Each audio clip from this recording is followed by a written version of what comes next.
बोलो साधु सत साहिब। सदगुरु बंदी छोड़ संत शिरोमणि कबीर साहब महाराज को सत साहिब। जगत गुरु आचार्य सदगुरु गरीबदास जी महाराज को सत साहिब। परम संत शिरोमणि बंदी छोड़ घीसा संत जी महाराज को सत साहिब। सदगुरु जीता दास जी महाराज को सत साहिब। परम योगेश्वर सदगुरु नेकी राम जी महाराज को सत साहिब। परम पूज्य गुरुदेव महर्षि गंगादास जी महाराज को सत साहिब। सर्व संतों को सत साहिब। अपने अपने गुरुदेव भगवान को सत साहिब। सतगुरु के दरबार में जाइए बारंबार, भोली वस्तु लखाए दे ऐसे गुरु दाता।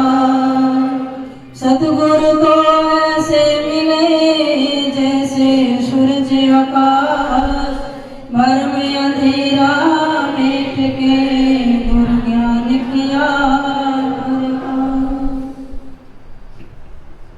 सदगुरु बंदी छोड़ महाराज के चरण कमलों में कोटि कोटि वंदन करते हुए उपस्थित सभी संत महापुरुषों को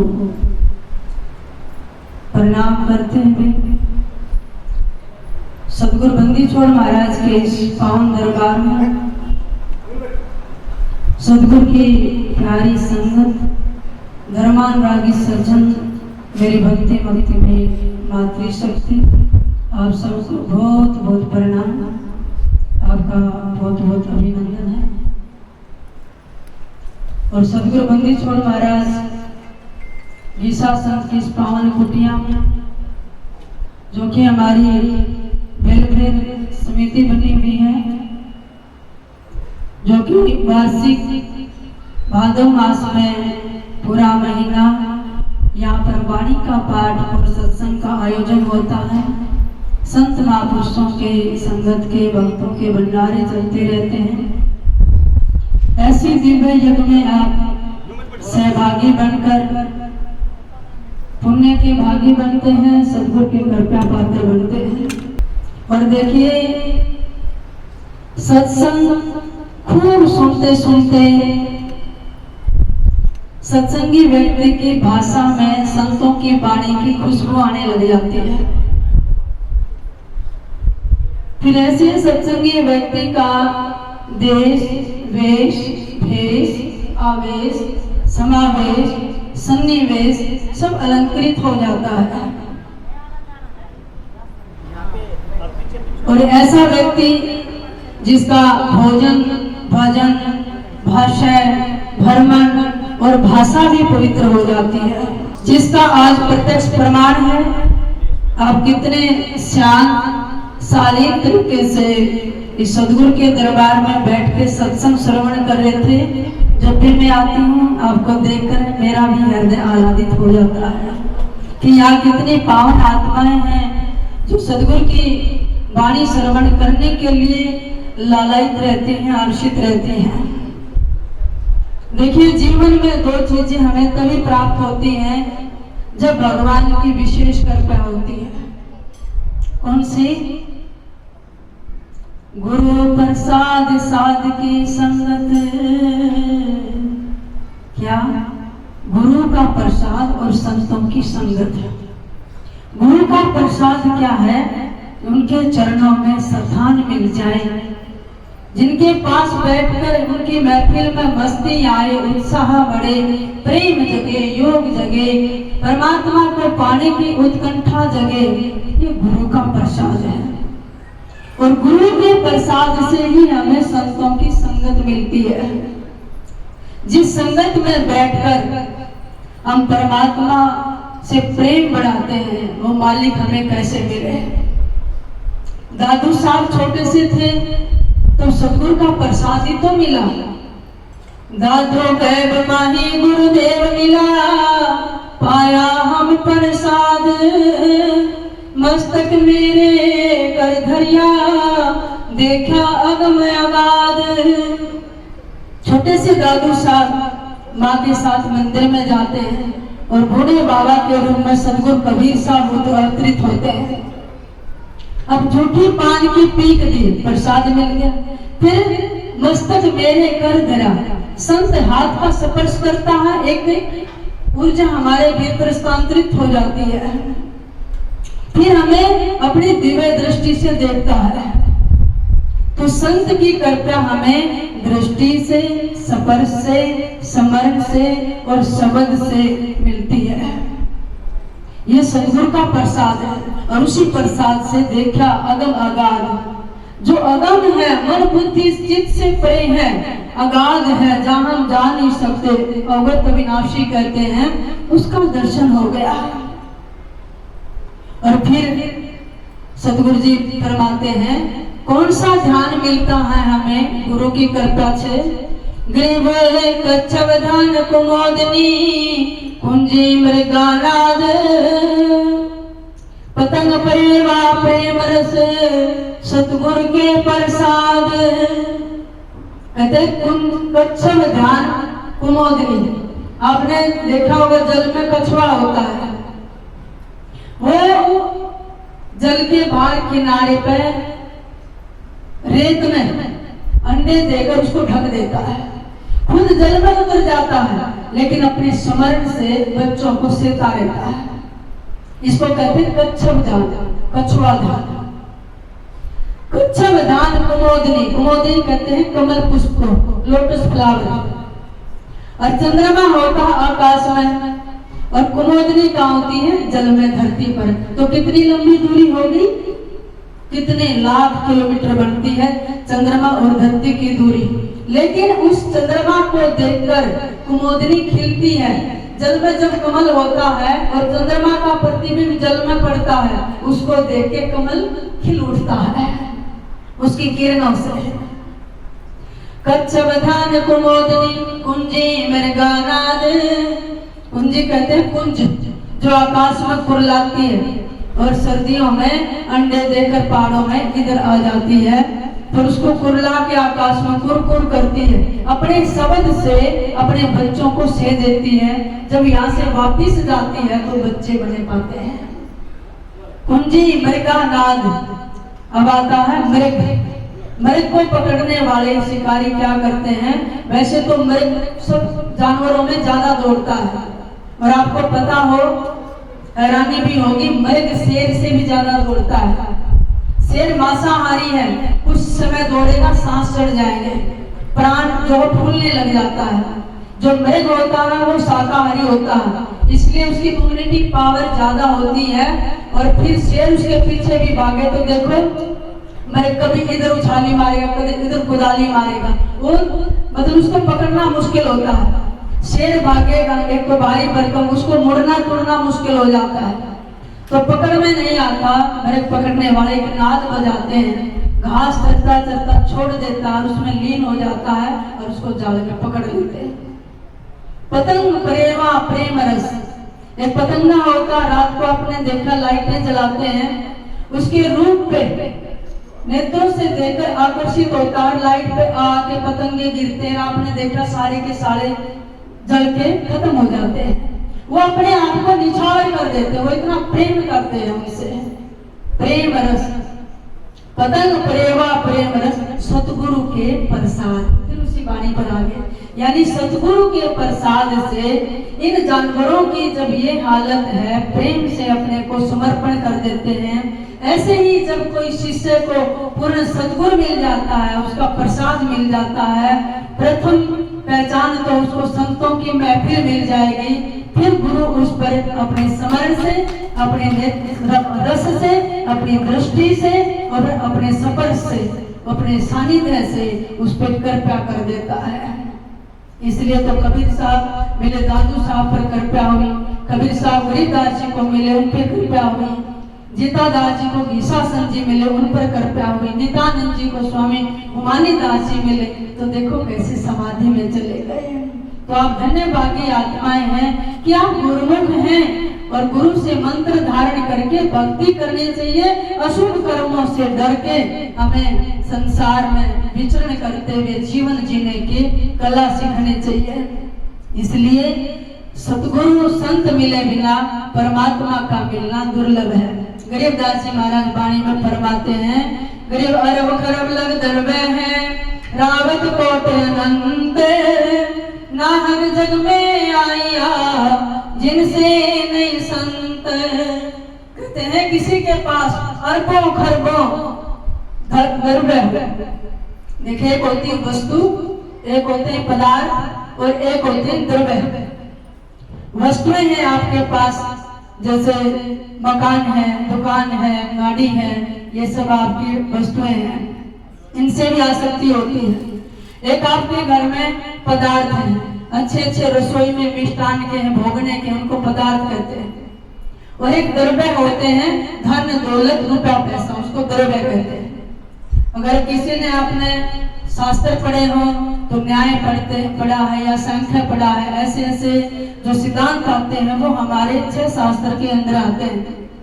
तो सदगुरु जी फरमाते हैं अरब खरब लग द्रव्य है, रावत कोट अनंत, किसी के पास अरबों खरबों रुपया हो, पैसा हो, हाथी घोड़े हो, लेकिन नाहक जग में आया जिनसे ही नहीं संत।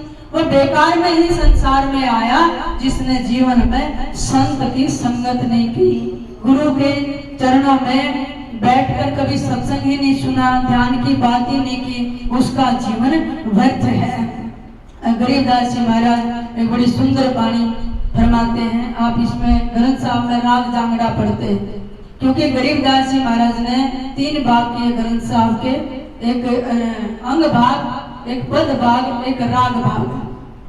तो राग भाग में आता है, उदय और अस्त बीच चक्र जिनके चले, मिले सब चक्रवर्ती खाक माही। संत सेनापति धूल धामा किए, सूर सामंत की संत नाहंती। महादेव की नार सिंगार अठोत्तर बही, कौन विधि कहो का जीव संज्ञा। गए अवतार करतार का नाम धर, चलेंगे शंभु जट कहे गंगा। संत शंभु गए ब्रह्मा गिनती नहीं, इंद्र बाबू जेते धुरंधानी। कुंठ पैमाल पर ले गए, अमर सत्य पुरुष साहेब अमानी। जिमी आसमान के बीच में पुल पंथ है, पंथ पर पैर कोई संत धर है। अनिल की सुरत ले सैल सैली करे, यम से जंग नर सोई कर है। भक्ति के खम्भ आरंभ पूर्ण किए, दास का नाम अविनाशी।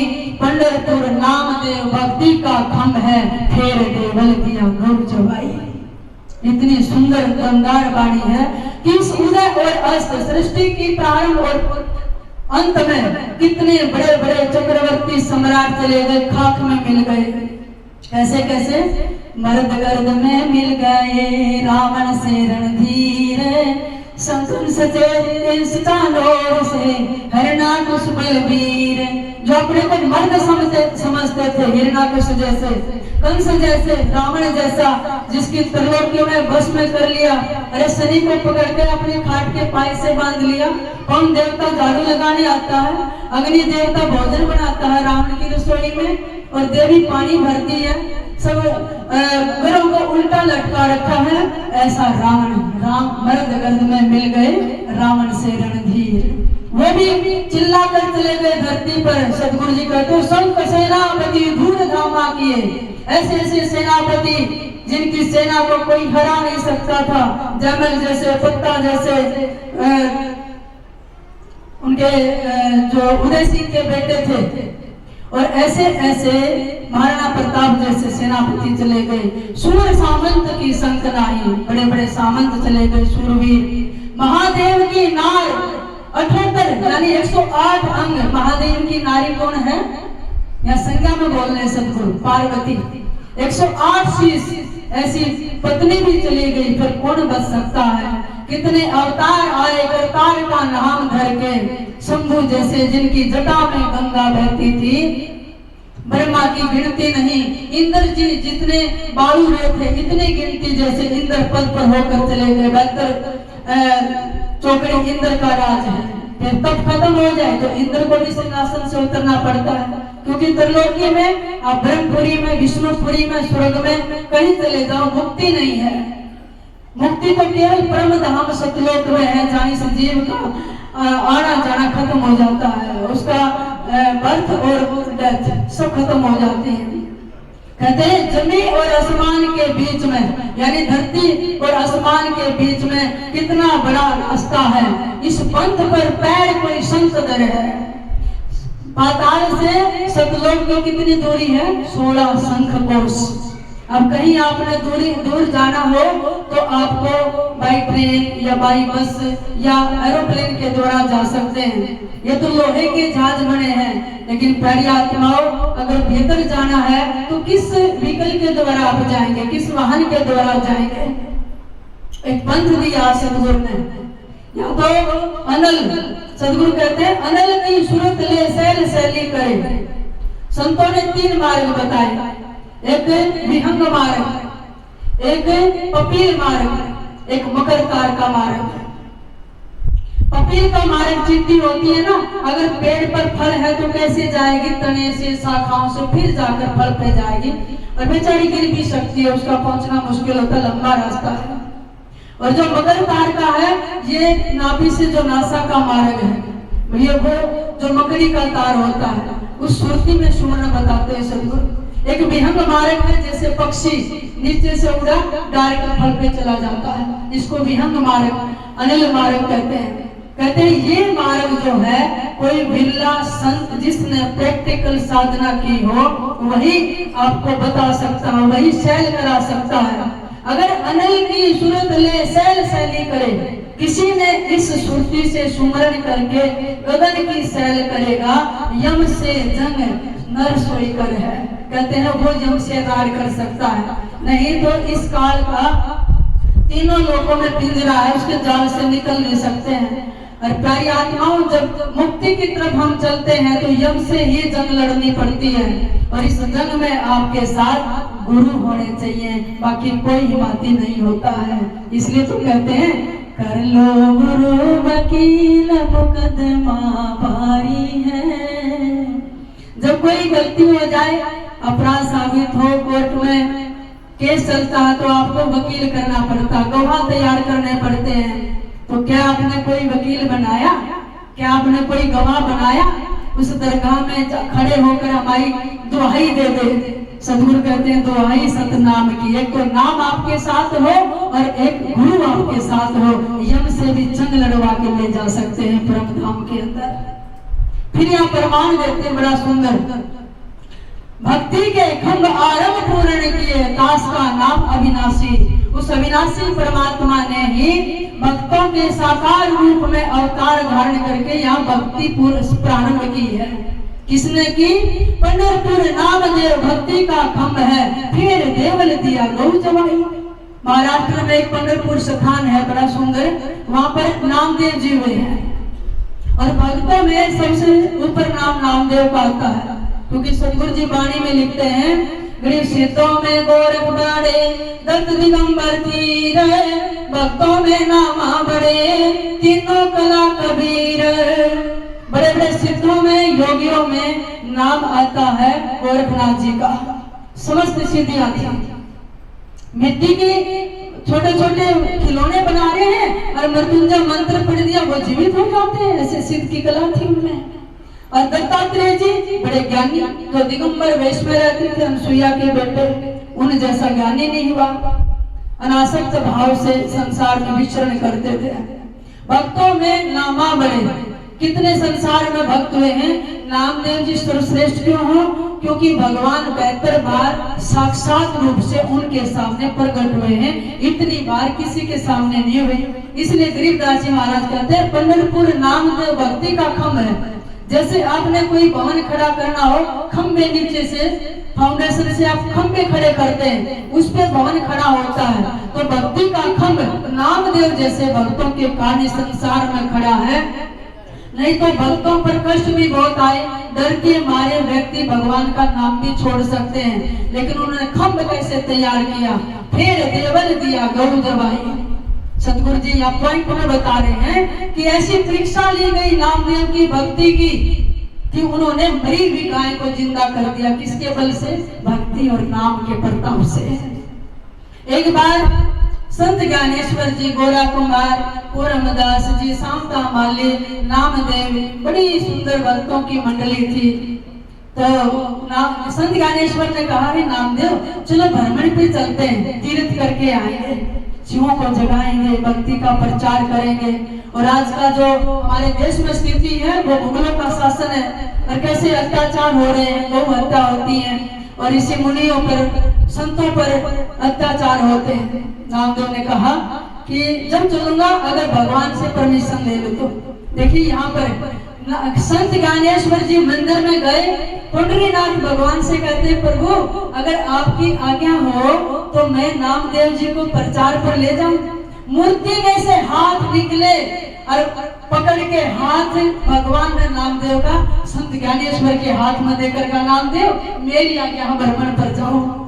हैरान हो गए और फिर मथुरा वृंदावन की तरफ आए, ये भक्तों की मंडली। फिर वहां पर सब लोग इकट्ठे होते, इतने सुंदर पद गाते थे नामदेव जी भगवान के इकतारे पर। और फिर मथुरा में आए, मथुरा से आगरा की तरफ बढ़ रहे थे, दिल्ली की तरफ। तब सिकंदर लोधी उस समय दिल्ली के बादशाह थे। उन्होंने पता चला कि नामदेव की मंडली आई हुई है, तो अपने कर्मचारियों को भेजकर कहा कि मेरे दरबार में बुलाकर लाओ, मैंने सुना है कि उसकी खुदा से, परमात्मा से बात होती है, चमत्कार घटित होते हैं। तो नामदेव संत ज्ञानेश्वर की मंडली को सिकंदर लोधी के दिल्ली के दरबार में हाजिर किया गया। नामदेव जी खड़े हैं, अपना खड़ताल इतारा लिए। सिकंदर लोधी ने कहा कि तू खुदा का नाम छोड़कर राम का नाम जपता है, बता तेरे नाम में कोई शक्ति है, कोई चमत्कार दिखा। उन्होंने कहा, माएगा मैं चमत्कार के लिए भक्ति नहीं करता, मैं तो उसके चरणों की धूल हूँ, उसका गुणगान करता हूँ। मेरी कहाँ सामर्थ्य है, सब प्रभु ही कर रहे हैं। और भक्त में ये आधुनिकी होनी चाहिए, मैं नहीं होनी चाहिए कि मैं कुछ करता हूँ। जहाँ मैं आगे वहाँ परमात्मा दूर होते चले जाते हैं। और सतगुरु जी कहते हैं, गरीब कोटि असमेत से नहीं होए दीदार, आधिनगी और बंदगी से छिन में उतरे पार। जो कोट असमेत से परमात्मा का दीदार नहीं हो सकता, वो आधीनगी और बंदगी से हो सकता है। और बिना बंदगी नहीं बड़े दरबार में, बिना बंदगी परमात्मा के दरबार में किसी का कभी प्रवेश नहीं हो सकता है। और ये बंदगी भाव तो गुरु की शरण में ही प्रकट हो सकता है। कितने कितने भावों को सद्गुरु हमारे विकारों को मिटा के और फिर हृदय रूपी खेती को तैयार करते हैं, तभी तो उसमें अच्छी भक्ति की फसल पैदा होगी। फिर उन्होंने कहा कि ऐसे चमत्कार नहीं दिखाएगा। सिकंदर लोधी ने एक गौ मंगवाई और खड़े होकर तलवार से उस गौ की गर्दन काट दी। और जैसे ही गर्दन कटी, दूर जाकर पड़ी, शिहर उठे नामदेव, रोने लगे, कांपने लगे, रे पापी, इस गाय ने क्या तेरा बुरा किया था? ये गौ माता है, इसको मारना पाप है, क्यों मार दिए? रोने लगे, कहने लगे मैंने तो मार दी, अब दिखा अपना चमत्कार अपने परमात्मा का। किस गुरु का शिष्य है तू? अगर तेरा मुर्शिद सच्चा होगा तो आज मान जाऊंगा, नहीं तो तेरे को मुसलमान धर्म अपनाना पड़ेगा, धर्म संतांतरण करना पड़ेगा। रोने लगे बैठ के नामदेव जी। और यहाँ बादशाह क्या कहते हैं, अच्छा भाई तो तेरा राम दिखला, अरे राम नाम छोड़ हिंदू जप ले खुदा। अरे हिंदू बता, तेरा राम दिखा, नहीं तो फिर खुदा का जाप कर। उस समय नामदेव की माँ और पत्नी गोनाई और रजाई वो भी साथ में थी। और नामदेव जी छिप भी जाते थे, कपड़े का काम करते थे। तो वहां नामदेव की माँ डर गई, एक ही तो तेरा बेटा है और ये बादशाह गौ जीवित नहीं होगी, उसको मारेगा। जाकर माँ में ममता होती है, कहने की बेटा तू राम का नाम छोड़ दे। तो उसने कहा, बादशाह के मन में बुरी करी, मंगा कर गऊ उसने काट दी छुरी। जब वह बोली थी नाम देगी माँ, अरे छोड़ो बेटा राम नाम होनी हो सो। कहेंगे बेटा राम का नाम छोड़ दे, जो होगा हो जाएगा, परमात्मा की कृपा होगी तो छोड़ दे। तो नामदेव जी कहते हैं मेरे रिमरे से कुछ भी ना हो, और छोड़ दो तो राम नाम कहेगा ना को। माँ अगर राम का नाम छोड़ दिया तो दुनिया में विश्वास नहीं रहेगा किसी को कि नामा ही उल्टा फिर गया, भगवान ने रक्षा नहीं की, तो फिर कोई नहीं कहेगा माँ राम का नाम मैं नहीं छोड़ सकता। जब वह बोली थी नाम देगी जो, अरे छोड़ो मत राम नाम होनी हो सो हो। अब यहाँ पर पत्नी खड़ी हो जाती नामदेव की, कहने लगे पति देव जी आप परमात्मा के भक्त हैं, सबको पता है विठल ने हर समय प्रमाण किए हैं, प्रमाणित किया, आपके हाथ से दूध पी लिया, आपकी जली हुई झोपड़ी परमात्मा ने मुंह जो रस्सी ला के बांध दी, क्या क्या चमत्कार नहीं किए, छोड़ना मत चाहे कुछ भी हो जाए। जब उन्होंने पत्नी की धर्म पत्नी, यानी पत्नी वो है जो धर्म के साथ आपके साथ खड़ी रहे संकट में। धीरज धर्म मितरे और नारी, आफत काल परखिए जारी। धीरज धैर्य धर्म मित्र यानी जो सच्चा दोस्त होता है नारी, इनकी 4 समय परीक्षा होती है, चारों की। किस समय? संकट के समय। कहने लगी कोई बात नहीं, मार देगा तो मरने से ऊपर क्या है, परमात्मा रक्षा करेंगे, अपना धर्म नहीं छोड़ना, विश्वास नहीं छोड़ना है। हौसला आया नामदेव जी के, तो क्या किया, पैरों में घुंघरू बांध लिए नामदेव ने, हाथ में खड़ताल ले ली और परमात्मा का पद गाना शुरू किया। वहां पर पाया बांधे घुंघरू हाथ ली खड़ताल, सुमर लिए थे प्रभु दीन के दयाल। बेटा था पहर जब रही थी घड़ी, अरे नामदेव पे हंसती की होल पड़ी। वहां पर पैरों में घुंघरू बांधे खड़ताल ली, तारा बजाया, हे विठलनाथ हे प्रभु इस गाय माता को जीवित कर दो, अपने नाम की दुहाई सच्चा कर दो, ये नामा फिर झूठा कहेंगे लोग प्रभु। और मैं ये संकल्प करता हूँ जितनी भी मेरी आयु है मालिक, वो आयु शेष में जीना नहीं चाहता, ये गाय माता को प्रदान कर दो, ये जीवित हो जाए। जब ऐसा कहा तो फिर क्या हुआ, लेओ न भभूति नाम देओ ने छिड़, बिस्मल गऊ जब उठी थी फड़। थपकी मारी जाके गाय माता के, प्रभु मैं संकल्प करता हूँ जितनी मेरी आयु है वो गाय माता को दे दो। जब ऐसा कहा वहाँ धड़ अलग पड़ा था, गाय का सिर अलग पड़ा था, सिर गाय के धड़ से जुड़ा और वो गाय के छोटा सा बच्चा था वो भी मर गया था, और गाय फड़क के खड़ी होगी जैसे पशु फड़क के खड़ा होता है। ये भी नहीं पता चला कि कहां से गर्दन कटी थी। अब फड़क गया सिंहासन पर थे सिकंदर लोधी, और यूं चारा हो गया, इतना बड़ा चमत्कार, गर्दन कहीं पड़ी थी और धड़ कहां था, और कोई दवाई नहीं, कोई गुड्डी नहीं लगाई, कोई ऑपरेशन नहीं किया, कोई सिलाई नहीं की, और इसका धड़ जुड़ गया। जो इतना बड़ा चमत्कार देखा तो कहते हैं उठो भाई बच्चों सुंगो अपनी माँ, बिस्मिल गऊ का दूध मंदिरों में जा।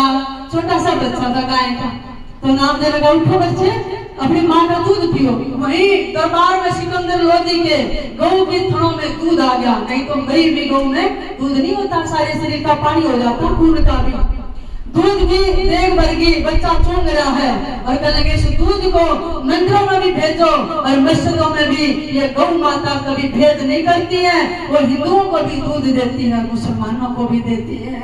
और इसलिए ललकारा सिकंदर लोधी को, पापी दुष्ट तूने इतना बड़ा पाप कर दिया, तेरी खैर नहीं, वो डर गया। उसके मंत्रियों ने भी कहा इतना नाश कर दिया और कुछ न कुछ अनहोनी होगी, ये तो सच में भगत है जो परमात्मा ने इतना बड़ा चमत्कार कर दिया। ये बात महलों में सिकंदर लोधी की पटरानियों के पास और उसकी मां तक पहुंच गई, क्योंकि हिंदू भगत फकीर आए हैं और इसने गाय मार दी थी, उसने अपनी ताकत से जीवित कर दिया, और कुछ न कुछ अनहोनी होगी। नंगे पैरों दौड़कर आई सिकंदर लोधी की मां पटरानियों को साथ लेकर, कहने लगी जब वह बोली सी बादशाह की माँ, हिंदू नहीं रहे तो पूरी बला, गल गली पागड़ी नंगे पैरों जा, इब करे हिंदू गुना माफ करे जा। नामदेव बादशाह का झगड़ा पड़ा, साहेब कबीर ने यो कथन कया, और बादशाह के महलों में आग लग जा। परमात्मा ने पता फिर क्या किया, उसकी माँ ने गल में पगड़ी डाली, कहने लगी भाई कैसे फांसी दे जा, जो गुनाह किए हैं पर उसने माफ कर दे, और मैं आपके चरण पकड़ती हूँ, संत मंडली के चरणों में पड़ गई, माफ कर दे, पाप तो ऐसा कर दिया कि क्षमा का के लायक नहीं है। ये तो हिंदू भगत ने पूरी बला है, वो कांप रही बेचारी, कहने लगे माँ ऐसी माँ तू इसकी ऐसी मेरी, हम तो किसी को कोई सजा नहीं देते, भगत का हृदय तो कोमल होता है, बस परमात्मा जाने। यूं कह के नामदेव जी और मंडली से चलती है महलों से निकल के, और जैसे महलों से बाहर निकले बादशाह के महलों में आग लगी, दिल्ली सिकंदर लोधी के। ये प्रमाण सिर्फ एक ही वाणी में गरीबदास महाराज ने, शायद आप पढ़ेंगे राग आसावरी में, दामन गिर पीर तुम आगे महलो अग्न लगाए, इतना ही वाणी लिखी गरीबदास महाराज ने। तो वहां नामदेव का नाम नहीं है, लेकिन थोड़ी समझ जाना, सदगुरु हिंट में बोल रहे हैं, दामन गिर पीर तुम आगे महलो अग्न लगाए।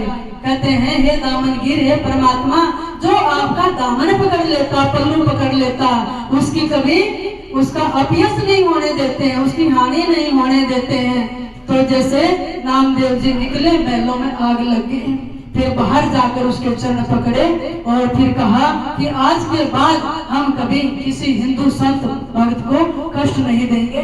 प्यारे भक्तों, ये नाम की ताकत है, इसके सामने गरीबदास जी महाराज फरमाते हैं, गरीब त्रिलोकी का राज सब जय जीव को कोई दे है, लाख बधाई क्या करे नहीं नाम से नेह है। यानी जिसका नाम से नेह नहीं है, नाम में प्रीति और प्रतीति नहीं है, चाहे उसको त्रिलोकी का राज दे दिया जाए इस जीव को, लाख बधाई लाखों बधाइयां मिले उसको त्रिलोकी से भी, तेरे जैसा राजा नहीं, कौन सा तूने तुम और पाप पुण्य किया है, लेकिन नहीं नाम से नहीं, नाम के बराबर त्रिलोकी का राज भी नहीं है। इस नाम के अंदर इतनी बड़ी ताकत है। तो इसलिए ऐसे ऐसे भक्त में हैं, गरीबदास महाराज कहते हैं नाम देवल थे गौ जवाई, यानी ऐसे सिर्फ इतना ही लिखा सदगुरु ने, गौ जवाई नामदेव की परमात्मा ने अपनी भक्ति की टेक रखने के लिए गौ जवा दी थी। इसलिए तो तेरी जिक्र ने, तेरी फिक्र ने, तेरी याद ने वो मजा दिया है कि जहाँ मिला कोई नक्शे पा हमने सिर झुका दिया है। परमात्मा का जिक्र, उसकी फिक्र, उसका नाम, उसकी याद जो इतनी मीठी है, जहाँ भी सिर झुकाया वहाँ सजदा हो गया, और जहाँ सिर झुक जाता है वहीं परमात्मा झुक जाता है। केवल उसकी यात्रा पर हम नहीं चलते हैं, जब हम चलते हैं तो उससे 100 कोस आगे परमात्मा बढ़ जाता है मिलने के लिए। हम कहाँ ढूंढेंगे गुरु प्रताप साध की संगत, हम सोचते किसको गुरु बनाए, कहाँ ढूंढे गुरु, कहाँ मिलेंगे। मुझे लगता है इतना बड़ा विशाल संसार है, हम छोटे जीव गुरु को कहाँ ढूंढ सकते हैं, लेकिन पात्र बनिए। When the disciple is ready, the master appears।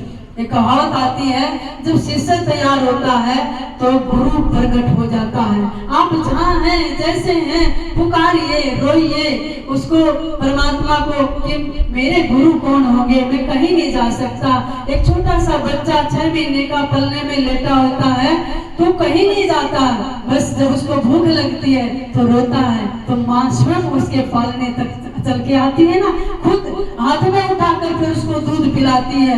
अरे संसार के पालने में हम जीव पड़े हैं, कहाँ जा सकते हैं, उस बच्चे की तरह पुकारिए परमात्मा को, गुरु ढूंढते ढूंढते आपके पालने के पास आ जाएंगे, अपने आप दीक्षा दे देंगे। क्योंकि मैंने देखा है ये जीवन में, बस पुकारिए गुरु अपने आप आ जाएंगे। मेरा मेड़ता के मेलों में रोती है, जो भी संत आते हैं उनके सत्संग सुनती है, मेरे गुरु कौन होंगे। और वो गुरु पूर्णिमा का ही पावन दिवस था, काशी से संत मंडली लेकर सदगुरु कबीर साहब कमाल और रविदास जी मीरा के महलों में पहुंच गए और 5 साल की मीरा को वहां जाकर दीक्षा दे दी। गुरु ने शिष्य को ढूंढ लिया और ऐसी परिस्थिति आई मीरा के अंदर, कितने संकट आए। भले ही चित्तौड़ में उसका महाराणा सांगा के कुल में उनका विवाह भी हो गया महाराणा भोज के साथ, लेकिन भोज बड़ी अच्छी आत्मा थी। वो समझते थे कि हमारे राजघराने में कोई देवी आई है, परमात्मा की परम भक्तनी आई है। उन्होंने कभी कष्ट नहीं दिए, मीरा की भक्ति में सहयोग दिया, लेकिन बेचारे ज्यादा नहीं रह पाए। केवल 4 साल रहे मुगलों के साथ, फिर युद्ध हुआ तो युद्ध में मारे गए और घायल हैं। मीरा को कभी अपनी इच्छा से छुआ तक नहीं था, लेकिन जब अंतिम अवस्था में भोज लेते हुए हैं और मीरा के राग सुनकर बहुत आह्लादित होते थे, तो एक ही ख्वाहिश की कि मीरा तू परमात्मा की भक्त है, मुझे पता है तू उसके साथ खेलती है और तेरे साथ लीला करते हैं, तेरे साथ भगवान चमत्कार करते हैं, तू उससे बात करती है, तेरे जहर को भी उसने अमृत बना दिया। ऐसी लीलाएं की मेरी भी एक प्रार्थना है, मैं दुनिया से जा रहा हूँ, क्या मुझे उसका दर्शन करा देगी?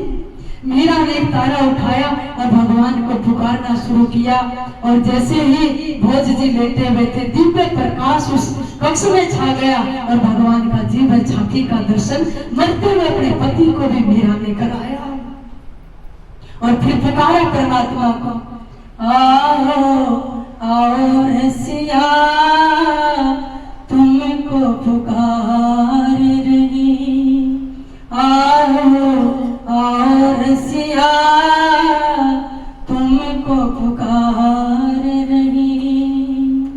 जब पुकारा और फिर सदा सदा के लिए भोज ने आंखें बंद कर ली, मीरा ने सिर पर हाथ रखा। भोज का तो संस्कार हो गया, लेकिन मीरा पर दुखों का पहाड़ टूटना उसी दिन से शुरू हो गया था। ऐसी ऐसी कठिन विपत्तियों से निकली मीरा, क्योंकि उसके बाद उसके भाई विक्रम राणा को जो गद्दी पर बिठाया, उनकी संगत अच्छी नहीं थी, वो मार्गी था, नशा करता और हत्याएं करवाता। तो मीरा को कष्ट देने शुरू कर दिए कि इसको मार दिया जाए, इसलिए तो जहर दिया, शेर के आगे डाल दिया, 7 कोठरियों में बंद कर दिया, विषैले सांप बेचे, लेकिन परमात्मा हर समय मीरा की रक्षा करते रहे हैं।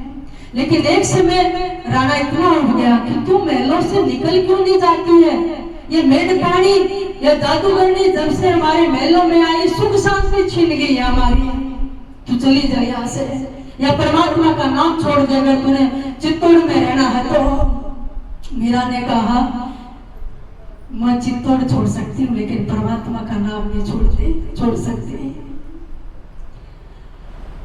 मीरा ने कहा अपनी सखियों से कि आज मैं सदा सदा के लिए यहाँ से जाना चाहती हूँ, लेकिन मीरा को उसकी सखियों ने और उसकी सास थी धनाबाई, क्योंकि महाराणा सांगा की कई पत्नियां थी, धनाबाई थी और कर्मावती थी, आंडी रानी थी, लेकिन धनाबाई मीरा की मेर करती थी और जो कर्मावती थी वो ताने देती थी, उसकी ननद उदा है वो भी ताने देती थी कि ये ऐसी परम भक्तनी है, ये निकल गई तो हो सकता है इस पर संकट के बादल छा जाए, क्योंकि दिल्ली से अकबर ने कई बार अपनी विशाल सेना अस्त्र शस्त्र तोपों के साथ आके आक्रमण किया है और मीरा निकल गई, हो सकता है या बहुत कष्ट आ जाए। तो एक बार मीरा जब भगवान की भक्ति कर रही थी, वहीं पर राणा के चाचा थे भुवन सिंह चौहान, उससे पहले उनके पिताजी सेनापति थे, बड़े वीर थे महाराणा सांगा के। एक बार चित्तौड़ के महल के पास जंगली शेर आ गया था, जो धाड़ा नर बख्शी शेर था। तो राणा सांगा ने कहा, भी तीर तलवार और धनुष लेकर जाओ और इसको शेर को मारो। भुवन सिंह राणा के पिता थे, इतने बहादुर थे, जाकर बाहर शेर का कान पकड़ के लिए आए थे राणा सांगा के दरबार में। राणा सांगा प्रभावित हो गए कि इतनी ताकत इसके अंदर, तू सेनापति बना दिया, 5 रुपए की नौकरी थी, 2 लाख रुपए वार्षिक सामंत रख लिया, उसको जागीर दे दी, उनको जमीन नाम कर दिया। जब वो गुजरे 15 साल के भुवन सिंह को फिर उनकी जगह सेनापति बना दिया, लेकिन भुवन सिंह बैठकर मीरा के पास उनके पद सुनता था रोता रहता, भगवान का नाम जपता, और देखा कि ये कितनी परम भक्त नहीं है, इसको कितने कष्ट दिए जा रहे हैं, उसके अंदर दया भाव आने लग गया। और जब समय मिलता मीरा के पास सत्संग सुनता। एक दिन विक्रम राणा ने कहा कि चल मेरे साथ शिकार करके लाएंगे। दोनों घोड़े पर बैठे राणा, कुछ और मंत्री और ये सेनापति भवन सिंह।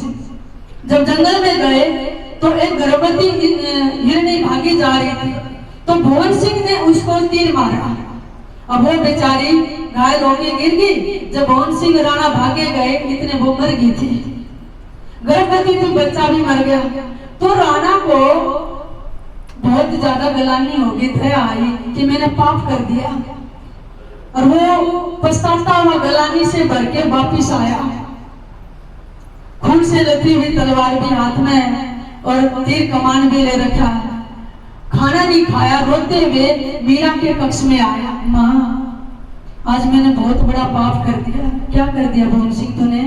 कहने लगे जी, शिकार पे गया था राणा के साथ, गर्भवती हिरणी को इस तलवार से मार दिया, बच्चा भी मर गया वो भी। कहने लगे भवन सिंह, बहुत बड़ा पाप कर दिया तूने, ये तो गलती की, फिर क्या करूं? कहने लगे मैं तू तलवार ही डाल देता, मैं कभी अस्त्र शस्त्र नहीं उठाऊंगा। मीरा ने कहा ये ऐसा पापी है राणा, ये तेरे को भी मृत्यु दंड दे देगा, कोई उपाय करो। फिर क्या करूं? कहने लगे ऐसा कर, तू चोरी से एक काठ की तलवार बनवा ले, और उसकी मूठ बनवा ले लोहे की, और म्यान में रख ले। अगर काठ की तलवार किसी को मारेगा ना तो वो जानवर मरेगा नहीं, और राणा को ये रहेगा कि इसके पास तलवार है, लेकिन बतानी किसी को नहीं है। मीरा ने कहा अरे उसमें रख लेना अपने म्यान में। भवन सिंह ने काठ की तलवार बनवा के म्यान में रख ली। शिकार में भी जाता, लेकिन जानबूझ के किसी जानवर को मारता नहीं था, या कहीं मारना पड़े दूर जाता है, ऐसे वार कर देता, लेकिन मारता नहीं था। मैं ये पाप नहीं करूंगा, एक तरफ तो भगवान की भक्ति करता हूँ, दूसरी तरफ पाप। तो एक दिन वो काठ की तलवार को साफ कर रहा था। उसके कुछ सहभागी सेवादारों ने देख लिया, साथियों ने, कि उन्हें इतना बड़ा धोखा, सेनापति होकर राजा के साथ ये तो मरवा देगा, कहीं युद्ध में गया तो इसकी तो काठ की तलवार है, लोहे की नहीं है। उन्होंने जाकर चुगली कर दी, कान भर दिए राणा विक्रम के कि आपके जो सेनापति है ना, इसकी काठ की तलवार है, और कहीं आपके साथ गया तो धोखा हो सकता है, ये किसको मारेगा, ये तो मरवा देगा आपको। उन्होंने अनसुना सा कर दिया। एक साल बीत गया, फिर उन्होंने सोचा जब कह ही रहे हैं तो परीक्षा लो। अपने बगीचे में एक तालाब के किनारे अपने सारे के सारे सेनापति, मंत्री, सामंत, सिपाही, कोतवाल सब बुलाए, और सबसे पहले अपनी तलवार निकाल कर कहने लगे देखो मेरी कैसी चमकती हुई तलवार है। और आपको पता महाराणा सांगा की 18 हाथ की तलवार थी, 80 घाव शरीर में थे, तब भी युद्ध लड़ा था उन्होंने, ऐसे ऐसे वीर हुए। और देखो अपनी अपनी तलवार दिखाओ, अब किसी में कमी तो नहीं है। तो जितने भी लाइन में बैठे थे, खाने को भोजन कर रहा है तो कुछ कर रहा है, सबने दिखाई, शाबाशी दी। जब भवन सिंह का नंबर आया, अब उसकी तो काठ की थी, और आज आर पार की लड़ाई है, इसको पता चलेगा काठ की तलवार, आज तो पता नहीं है राणा मेरे साथ, मेरे को मृत्यु दंड भी दे सकता है। तो जैसे ही म्यान से था तो था उसका तलवार का लोहे का, अंदर से थी सारी धार की काट की। म्यान से निकालते समय ये कहना चाहता था भवन सिंह कि महाराज मेरी तलवार तो दार की है, इसकी जगह परमात्मा ने उसकी जबान से ये बुलवा दिया दार की जगह कि महाराज मेरी तलवार तो सार की है। और जैसे ही सार की कहा और म्यान से तलवार खींची तो वो बिजली की तरह स्टेनलेस स्टील की तलवार हो गए, और जैसे आकाश में बादल चमकते गरजते समय बिजली चमकती है, ऐसी बिजली चमकी, उस तलवार में साहेब प्रकट हो गए और सबकी आंखें चुंधी आ गई और हैरान हो गए, और भवन सिंह भी हैरान हो गए। तो यहाँ प्रमाण लिखते हैं, आप यह ग्रंथ साहब में वाणी पढ़ेंगे, निश्चय काम है।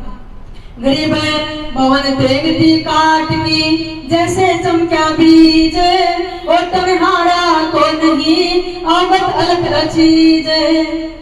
ये सदूर की वाणी में है कि भवन तेगती काट की, तेग कहते तलवार की, भवन सिंह की तलवार काट की थी, जैसे चमका बीज, बीज कहते बिजली, जैसे बिजली चमकती ना आपकी आंखें चुंधी आ जाती है, ऐसे चमकी वह काट की तलवार। ओटनहारा को ने किसी के बस का था आंखों में उसके प्रकाश को सहन कर ले, उसकी आभा मंडल को अवगत अलग अचीज, यानी वो अवगत परमात्मा अचीज उसमें प्रकट हो गए। फिर सदगुरु कहते हैं वहां भवन सिंह का चमत्कार देखकर कि सच में इसको परमात्मा पर विश्वास है। वो तलवार रख दी, राणा ने हाथ जोड़े कि आज के बाद मैं कभी आपको नौकर नहीं रखूंगा, आपका छुट्टी करता हूँ, 2 लाख रुपए आपको वार्षिक आते रहेंगे। हाँ, कभी कभी स्वयं आकर हमें दर्शन देते रहना, हमारी सेना को गाइड जरूर करते रहना। तो उन्होंने कहा कि ठीक है, उसको छुट्टी दे दी। लेकिन मीरा की संगत करने लगे कि मीरा बाई को जाकर प्रणाम किया भोर सिंह ने, भले ही बेटी में चाचा लगता हूँ, लेकिन जो चमत्कार मालिक ने गोविंद ने तेरे साथ किए वो मेरे साथ भी ऐसी घटना घटी। तो मीरा ने कहा चाचा ये सब परमात्मा के नाम की महिमा है, उसके नाम के अंदर बहुत ज्यादा शक्ति है। लेकिन वो समय आया भवन सिंह तू भी घर चला गया, अब मैं चित्तौड़ में रहना नहीं चाहती। तो वो कहा जाएगी कि मैं भगवान की नगरी में जाना चाहती हूँ। मीरा ने खाया एक तारा खड़ताल वृंदावन की तरफ चलती है।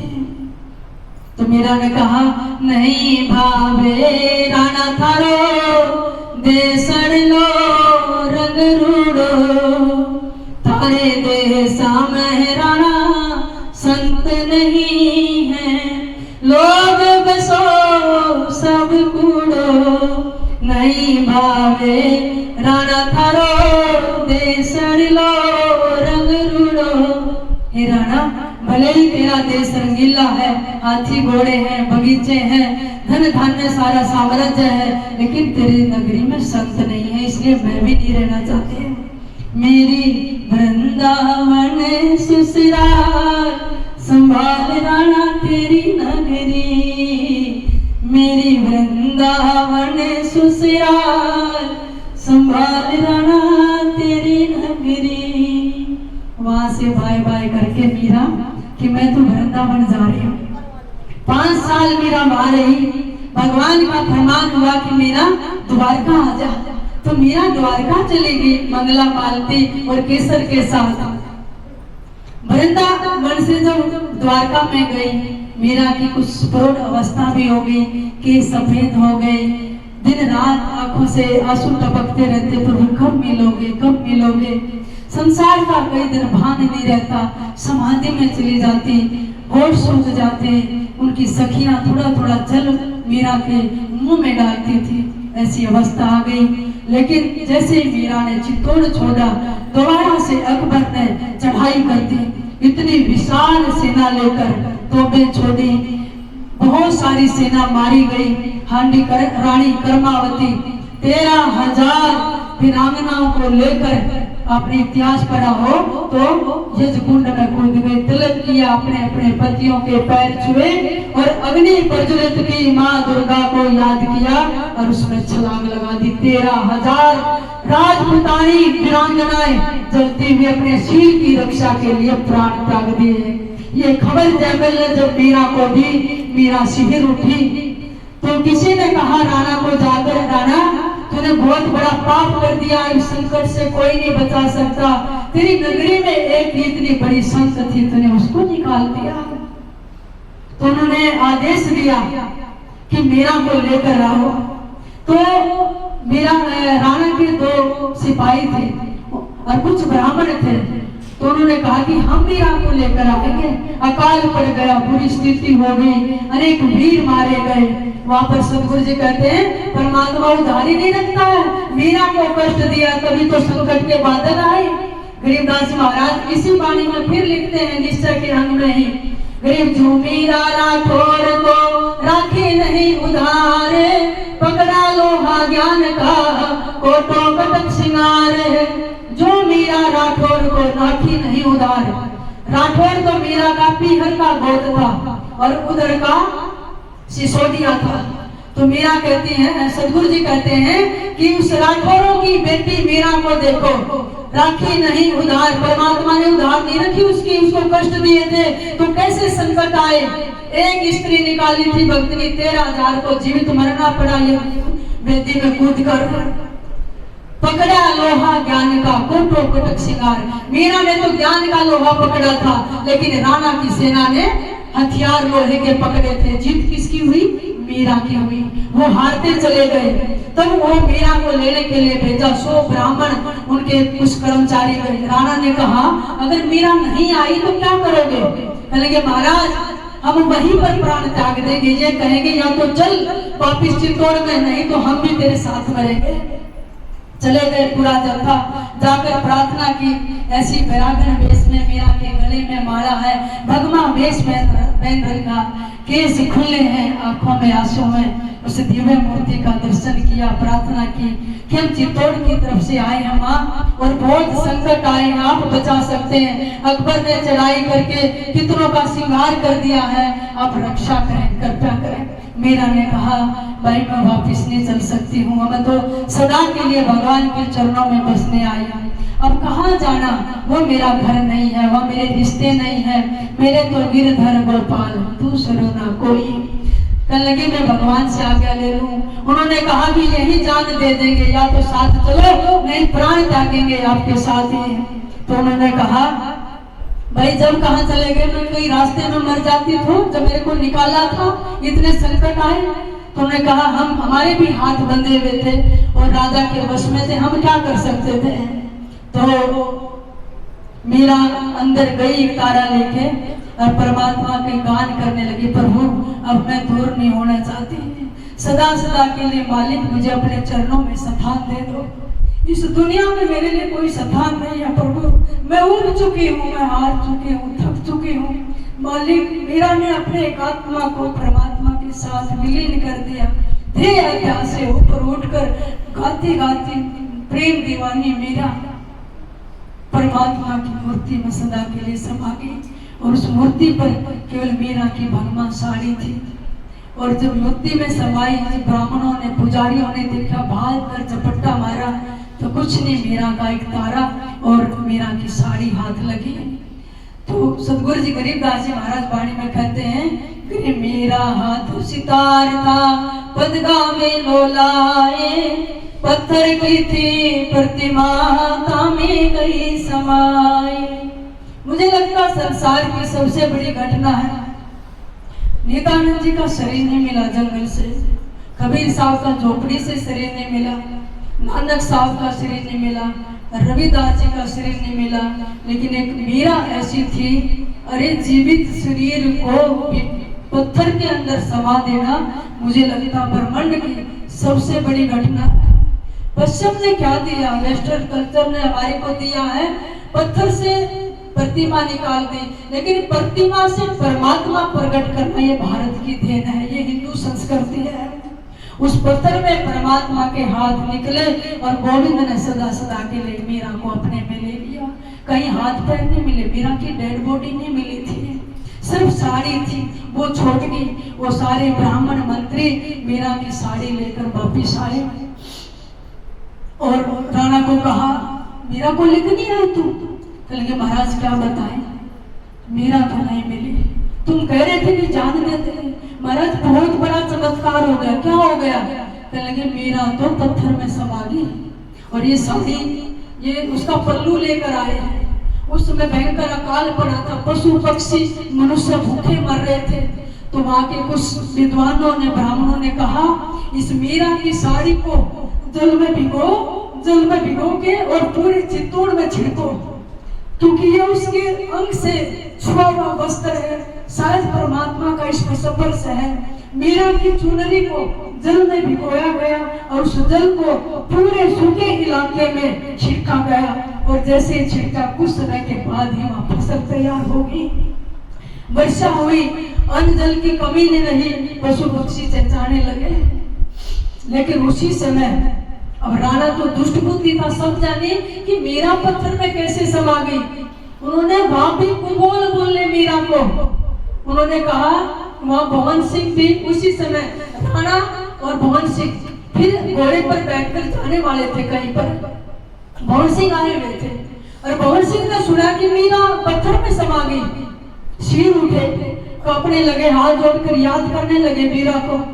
और उधर विक्रम राणा ने कहा अपने मंत्रियों से कि वह पत्थर नीचे नहीं समाई है, उसने कोई अकबर और कई नवाब थे, सहारनपुर नरेश, ये मीरा के दर्शन करने जाते थे, तो यहाँ कुबोल बोला, उसने कोई मुसलमान कर लिया होगा, ऐसा जो कुबोल बोला, इसलिए वह धरती में गड़ गई। जब इतना कुबोल बोला तो मोहन सिंह खड़े हो गए, महाराज खबरदार, भले मैं सेनापति हूँ, वो धरती में नहीं गड़ी है, वो परमात्मा में समाई है। मोहन सिंह कहने लगे, अगर इतनी बड़ी भगतनी थी ना तो आकाश में तो नहीं उड़ गई, धरती में गड़ गई। वो भगतनी होती तो आकाश में उड़ जाती। मोहन सिंह ने क्या कहा, महाराज आकाश में तो मैं भी उड़ जाऊंगा। कहेंगे अच्छा। मोहन सिंह कहेंगे उड़ के दिखा।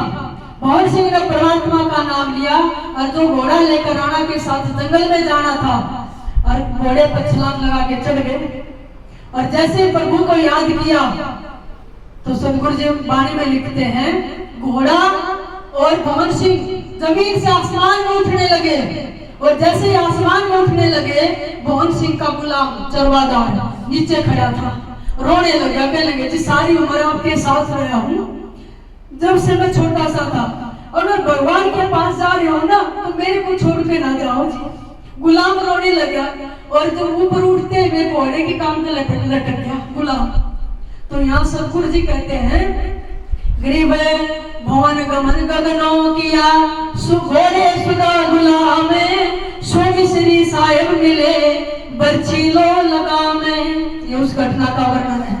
भवन गमन गगनों किया, घोड़े सदा गुलाम, घोड़ा भी और उस पर बैठे हुए भवन सिंह और उसकी पैर पकड़े हुए घोड़े गले टकरा गुलाम। उसका तीनों के तीनों आसमान में ऊपर शरीर सहित भगवान के धाम में चले गए। और चित्तौड़ देखा मुंह बाएं और राजा की सच में। और बर्छी लो लगा, कहते हैं देखो एक तो चमत्कार वो दिखाया जो लोहे की काठ की तलवार लोहे की हो गई थी। सबने देखा है सच में वो पत्थर में समा गई, आसमान में उड़ गया घोड़े सहित। ये तो सच्ची भक्ति थी। तो सदगुरु जी लिखते हैं, गरीब उड़ गया भवन आकाश को, हो गया पद में नेस, घोड़े जोड़े सो मिला चरवादार आदेश। अब तीसरी वाणी लिखते हैं यहीं पर सदगुरु कि भवन उड़ गया भवन आकाश को, यानी आकाश में चला गया। कितनी बड़ी घटना है। पक्षी तो पंखों से जाता है और उसमें जहाज में खुलू भरा जाता है, लेकिन ये कुर्सी ताकत थी, ये नाम की ताकत थी, जिसके ताकत से ये परमात्मा की रजा थी, ये मीराबाई का प्रेम था। ये प्रमाणित करना था कि मोहन सिंह मेरे को कह रहा है मीरा धरती में गड़ गई, अरे धरती में नहीं बेटा, तू भी ऊपर आ जा। तो सदगुरु कहते हैं, उड़ गया भवन आकाश को, हो गया पद में नेस, उस परम पद में मिल गया। और घोड़े जोड़े सो मिला, देखो जोड़े से घोड़े पर बैठकर। और चरवादार आदेश, जो गुलाम था ना, चरवादार था, वो घास डालता था उसके घोड़े को, उसका चाकरी करता था। तीनों के तीनों चले गए। प्यारे आत्माओं, संतों के साथ भक्तों के साथ रहने से ऊंचे बैठाए जाओगे और बिना बुलाए ही सम्मान दिया जाएगा। वो गुलाम देखो कहाँ तो घोड़ों को घास डालता था और कहाँ आकाश में। उसने भक्ति नहीं की थी, बस लटक गया भगत की टांग पे। ऐसे ही संत मिल जाए ना, उनके चरण का लटके रहो, और ऐसे लटके रहो जो सुई में डोरा रे। सुई में धागा डाल देते हैं ना, उसको नीचे माताएं बांध के गांठ में मार देती हैं, जहाँ सुई जाएगी वहां आगे आगे लटकता रहता है। ऐसे ही अपने को सदगुरु के चरणों में यूं बिठा दो, यूं जोड़ दो, जहाँ संत रहे उनके चरणों में रहे। लटक गए ना तो संत तो पार होंगे, हमें हमारे पार होने में भी कोई कसर नहीं छोड़ेंगे।